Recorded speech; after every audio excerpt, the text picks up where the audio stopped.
Sir साहब, thank you very much, आपने हमें टाइम दिया। जी। इस वक्त दुनिया के अंदर बहुत बड़ा इशू जो है क्लाइमेट चेंज है। जी। हर जगह का मौसम बदल रहा है, ख़ुसूसन हमारे मुल्क के अंदर भी बहुत ज़्यादा क्लाइमेट चेंज के असरात हैं। क्लाइमेट चेंज के पर्सपेक्टिव में एचवीएसी इंडस्ट्री पाकिस्तान के अंदर उसका क्या मुस्तकबिल है, क्या ग्रोथ देख रहे हैं उसकी? ये एक ऐसा टॉपिक है, क्लाइमेटिकल जो चेंजेस आ रही हैं, ग्लोबल वार्मिंग कह लें, उससे जो दुनिया के अंदर जो एम्बिएंट टेम्परेचर है वो राइज होता चला जा रहा है। और उसका कोई फिलहाल किसी के पास कोई इलाज नहीं है कि एनवायरनमेंट को सही किया जाए, क्योंकि जंगलात काटे जा रहे हैं, ग्रीनरी कम हो रही है और बारिशें कम हो रही हैं, जिसकी वजह से ड्राइनेस और टेम्परेचर बढ़ता चला जा रहा है। और पाकिस्तान के अंदर भी ये हालात नज़र आ रहे हैं। ये क्लाइमेटिकल चेंज के असरात बहुत तेज़ी से नज़र आ रहे हैं, सीवियर हैं। अब इसमें एचवीएसी की जो इंडस्ट्री है उसके अंदर नई टेक्नोलॉजीज़ जन्म ले रही हैं। ख़ास करके जो चिलिंग प्लांट हैं, चिलर्स हैं, उनकी टेक्नोलॉजीज़ चेंज हो रही हैं। उसकी रीज़न ये है कि ज़्यादा से ज़्यादा इकोनॉमिकल बेस्ड कूलिंग सिस्टम बनाए जाएं। जैसे वीआरएफ का आना, ऑयल फ्री चिलर्स का आना, सेंट्रीफ्यूगल चिलर का फिर से आना, क्योंकि पहले डायरेक्ट फायर चिलर्स आए थे कुछ साल पहले, 10-15 साल पहले। उसके बाद गैस की कमी ओवरऑल दुनिया में ही हो गई, पाकिस्तान में बहुत तेज़ी से हुई, तो फिर वो डायरेक्ट फायर चिलर्स का वो भी ज़माना बिल्कुल ख़त्म हो गया और अब हम फिर वही पुरानी टेक्नोलॉजी पर आ गए, लेकिन उस टेक्नोलॉजी में बड़ी ग्रोथ हुई है। तो ये जो इंडस्ट्री है, H V S C R industry, ये हमेशा फ्लरिश करेगी। और ये जो ज़रूरत है कूलिंग सिस्टम की, टेम्परेचर को मॉडरेट रखने की, जो ह्यूमन बॉडी को चाहिए, अगर हम रेसिडेंशियल में जाएं तो वहाँ पे एक लोअर मिडिल क्लास आदमी भी अपने घर में कम से कम एक एसी तो लगाएगा, वो किसी एक कमरे में तो एसी लगाएगा। तो रेसिडेंशियल जो मार्केट है, डोमेस्टिक मार्केट कह लें, रेसिडेंशियल कह लें, ये बहुत ज़्यादा फ्लरिश कर रही है। ये पिछले हमने 15 सालों में देखा है हमने, क्योंकि यही ग्लोबल वार्मिंग की वजह से। उसके बाद अगर हम कमर्शियल एयर कंडीशनिंग में, जहाँ पे सेंट्रल एयर कंडीशनिंग और बड़े प्लांट लगते हैं, उनके अंदर भी कोई ऑफिस कह लें, हॉस्पिटल ले लें, प्लाजा ले लें, बैंक्स ले लें, वहाँ पे यूनिवर्सिटीज़ ले लें, एजुकेशन इंस्टीट्यूशन ले लें, हर जगह लगाना ज़रूर। अब तो इवन स्कूलों के अंदर, यूनिवर्सिटीज़ के अंदर, इवन ट्यूशन सेंटर ले लें, सब जगह पे एयर कंडीशन माहौल होता है। इसके बगैर बैठा नहीं जाता। आप अपनी ऑडियंस को, आप अपने कस्टमर्स को अट्रैक्ट नहीं कर सकते। एसी नहीं है तो वो स्कूल में दाखिले ही नहीं लेते वहाँ पे। तो ये एक ट्रेंड है जिसके अंदर H V S industry flush कर रही है। इंडस्ट्रियल में जाएं तो इंडस्ट्रियल में भी बगैर एयर कंडीशनिंग के आप सोच भी नहीं सकते। फार्मा इंडस्ट्री ले लें, टेक्सटाइल इंडस्ट्री ले लें, इवन गारमेंट इंडस्ट्री ले लें। अब अपनी प्रोडक्शन को अगर आप एफिशिएंट करना चाहते हैं, आपके वर्कर्स अच्छे माहौल में काम करेंगे तो आपको आउटपुट बड़ा अच्छा देंगे। तो वहाँ अपने वर्कर्स के लिए भी ये लोग जो है ना एयर कंडीशनिंग माहौल पैदा कर रहे हैं। इसका मतलब ये हुआ कि रेजिडेंशियल, कमर्शियल और इंडस्ट्रियल तीनों में एक्सपोनेंशियल ग्रोथ है। और अब इस वक्त हम देखें तो जिस ज़माने में हमने काम शुरू किया था, मैं जब आया 1990 में, तो कंसल्टेंट्स एक 2-3 या 4 नाम सुनते थे हमसे पूरे पाकिस्तान में। अब आज के ज़माने में 30-35-40 कंसल्टेंट्स हो गए। इसका मतलब है कि मार्केट ग्रो हुई है। कॉन्ट्रैक्टर्स का भी 5-6 कॉन्ट्रैक्टर्स बड़े नाम सुने जाते थे। आज हम देखें तो 100 से ज़्यादा कॉन्ट्रैक्टर्स हैं इस फील्ड में। पहले ज़माने में इक्विपमेंट सप्लायर्स भी 2 या 3 नाम सुने जाते थे, ट्रैन, यॉर्क, कैरियर। कैरियर का तूती बोलता था, आज भी तूती बोलता है, लेकिन अब देखें तो इतने ब्रांड्स आ गए हैं। Chinese brand, Turkish brand, Italian brand, इतने आ गए हैं कि अब वो सिर्फ एक जो पहले था कि अमेरिकन ब्रांड का ही नाम सुना जाता था, वो अपने ब्रांड जो है वो चाइना, मलेशिया, थाईलैंड में बना रहे हैं। अब वो वैरायटी बढ़ती चली जा रही है टेक्नोलॉजिकली भी, और नंबर ऑफ प्रोड्यूसर्स हर किस्म के, पंप्स ले लें, चिलर्स ले लें, एयर हैंडलिंग यूनिट ले लें, फैन कॉइल ले लें, तमाम इक्विपमेंट। इवन हमारे ऑटोमेशन इंडस्ट्री में, कंट्रोल्स एंड ऑटोमेशन में पहले 2 या 3 नाम सुने जाते थे। आज हम देखें तो मेरे ख्याल में मुझे अच्छी तरह याद है कि 10 से 12 ब्रांड हैं जो कि पाकिस्तान में इस वक्त काम कर रहे हैं।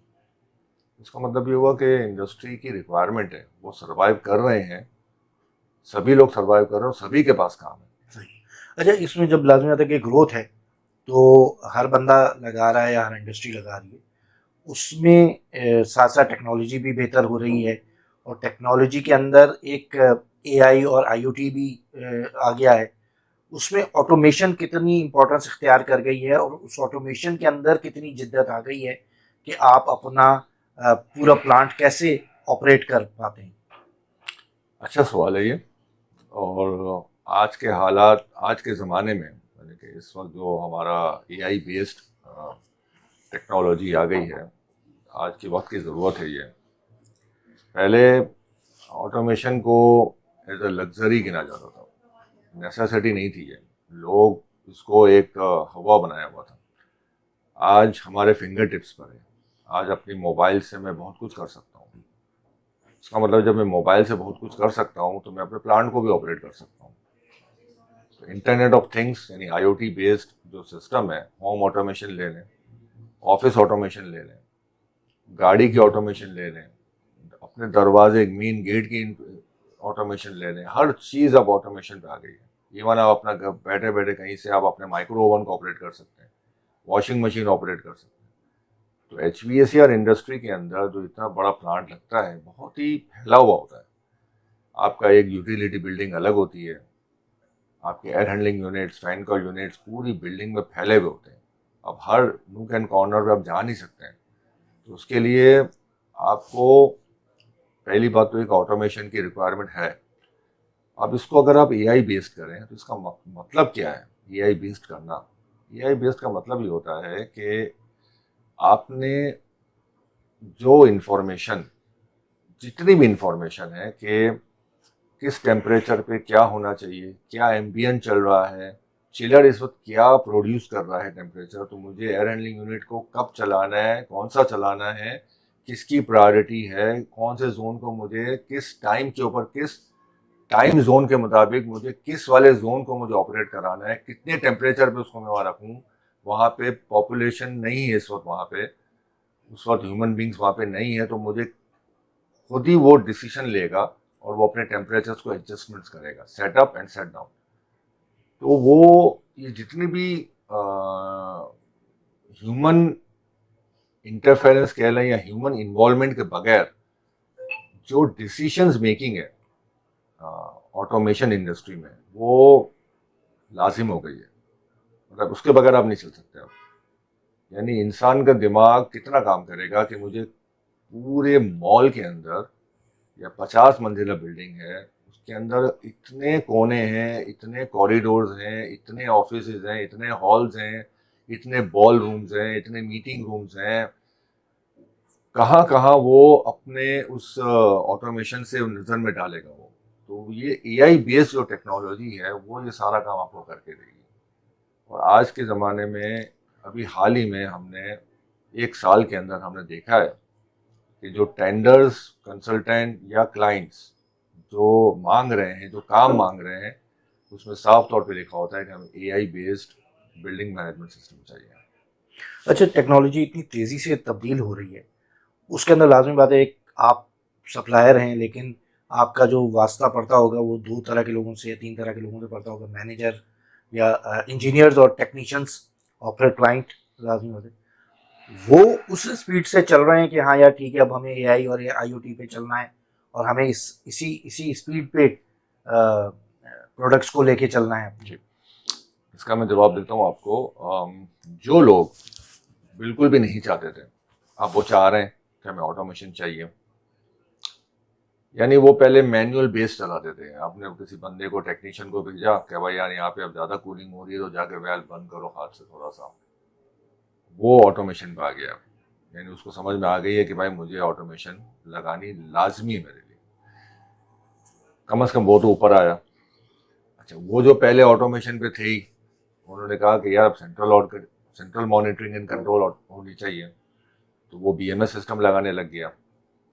जो बीएमएस सिस्टम लगाता था वो एक स्टेप आगे चला गया, उसने कहा कि यार ये तो मैं ऑलरेडी लगा रहा हूँ, इतने सालों से इस्तेमाल भी कर रहा हूँ, तो वाई नॉट मैं कोई इसके अंदर एक ऐसी चीज़ एम्बीट कर दूँ उसके अंदर, तो वो एआई बेस्ड है। तो आईओटी एक अलग चीज़ है, ध्यान में रखिएगा आप, ठीक है ना। बीएमएस को हम आईओटी नहीं कहते हैं, बीएमएस को हम एआई बेस्ड ला सकते हैं, आईओटी का अलग चीज़ है। वो थोड़ा सा मैं आपको फर्क बता देता हूँ अभी। तो वो जो लोग थे बीएमएस से अपने आप को अपग्रेड करके एआई बेस्ड बीएमएस सिस्टम पर आ गए और आना चाह भी रहे हैं।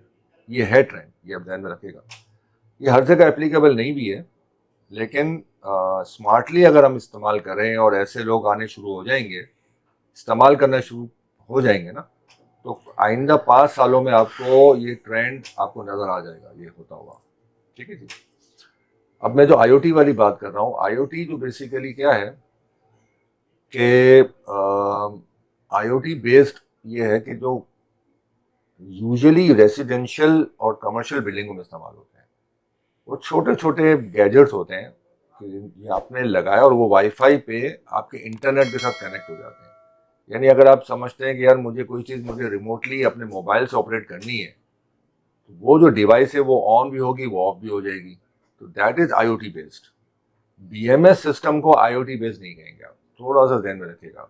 हाँ, AI artificial intelligence based BMS system का रुझान बढ़ता जा रहा है। Thank you very much.